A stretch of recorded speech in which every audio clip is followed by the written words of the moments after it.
Everyone, welcome back to my platform. This is Prophetess Nurse Alois. Listen, I'm going to jump right into the message. The Lord has been dealing with me about the need for excellent moral leadership in the White House, in the home, and in the workplace. And I'm going to share a couple stories with you. There was a woman who was a mother. She had a daughter. She was jealous of her daughter. And she set her daughter to be verbally attacked by her friends. And when the attack happened, the mother never rescued her daughter. She just wanted her daughter to be mistreated and verbally attacked. That woman ended up almost dying for what she did to her daughter. You know, when you sow destruction toward people, destruction will definitely come back. I remember that whole situation, and God told me how demonic that was. And so often you have to be aware that people are just not morally in alignment with God. There was another situation where I was working at a healthcare facility, and the nurses were being taught how Medicare beds are billed. And so the nurses were taught, if a patient comes into the facility, it could be rehab, it could be long-term care, it could be whatever. And if the patient had an emergency situation where the patient was getting ready to die, that we were to wait until 12:01 a.m. before we sent the patient to the hospital. Now, I couldn't do anything like that. I'm not cut out to be corrupt like that. I take human lives seriously, and I know God is watching me, so we're not doing all that. So I spoke up immediately. I said, I'm out. I'm not doing that. And they don't expect me to do it. And they knew I wasn't going to do it. So people got used to me not doing things that were immoral and corrupt. I'm not doing that. And so there was another situation at that same place. Now, this was a Caucasian facility. This was not in the inner city. This was in a Caucasian facility. At that same place, I saw hospice nurses come in writing orders. They were writing orders from the doctors in the medication book for the nurses to hand out morphine to the hospice patients. But when I looked at it, God checked me on my spirit. Then he gave me a dream. He showed me this book, and the book title said Hospice Care or Murder. I knew what God was telling me. He was like, don't you follow them darn instructions, because then you're going to be a part of the murder situation and unaliving people, and then destruction's going to come back in your life. So listen, I listen to God. When God is talking to me, I listen to him.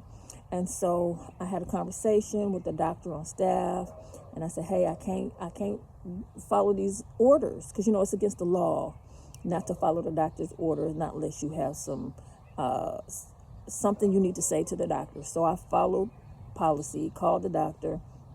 He said, Lois, I've been working with you for years. You're a good nurse. You take care of your patients. If you're feeling uneasy about something, don't do it. Follow your own judgment. And when you feel like your patient needs morphine medication, go ahead and give it to it. I said, yes, sir.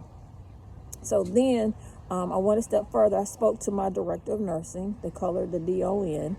And told her what was going on the nursing floor in the unit and what I was picking up. And she was like, oh, no, Lois. You could pour a whole bottle of morphine down a dying patient's throat, and it won't kill them. Well, I knew she was corrupt. I knew right away she was corrupt. Her heart wasn't right. So the pharmacy wasn't right. The DON wasn't right. And so I took it a step further, contacted the Wayne County Coroner's Office. And when I contacted the Wayne County Coroner's Office, I asked them a question. I said, well, these are how the hospice orders are written. It doesn't matter what the disease process was or the patient's weight. All of the orders are written the same. I said, can I unalive a patient by following these orders. Now, I knew the answer, but I had to get some answers from a higher authority. And I said yes, because, if you just willy-nilly just giving all of the patients, hospice patients, the same order, and you could take them up out of here, which I knew that, right?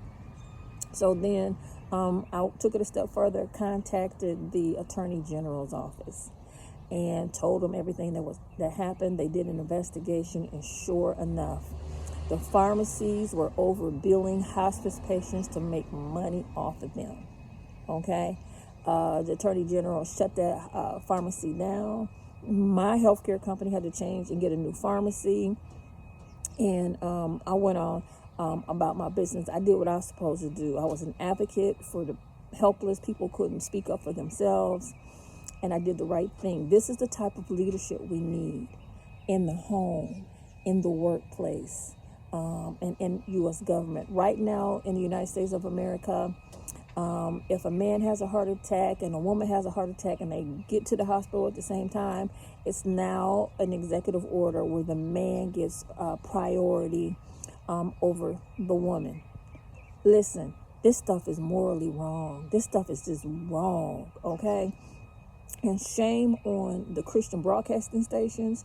Shame on these leaderships in churches. Y'all not saying nothing. Y'all not speaking up and being moral. You're being complicit.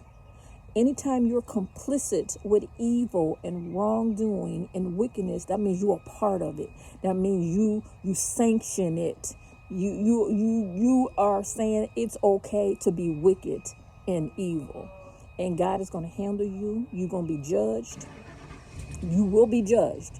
And the same destruction that you are complicit about and you allowing is going to be the same destruction to come back into your life, says the Spirit of God. You are complicit, and so the destruction is going to come back to you and your family. Listen, this ain't nothing to be playing with. We got to be careful out here, y'all, because this whole world is chaotic right now. It's immoral right now. Things that are wrong, people saying is right. People, things that are, it's just crazy. It's just crazy out here. So I'm just telling y'all, make a decision. If you're a child of God, make a decision on whom you're going to follow, on whom you're going to serve. You're going to have to put your armor on lockdown. You're going to have to put your armor on lockdown and just take one day at a time, navigating through this life. That's why at the end of the week on Fridays, I always say TGIF.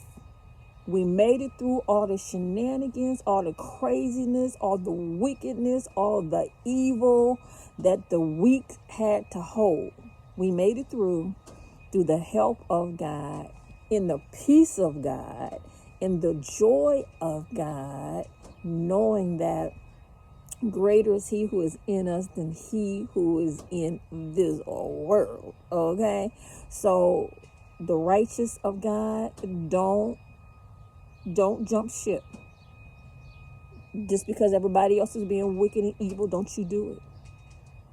If you do it, you're going to bring curses on your own life and curses in your family.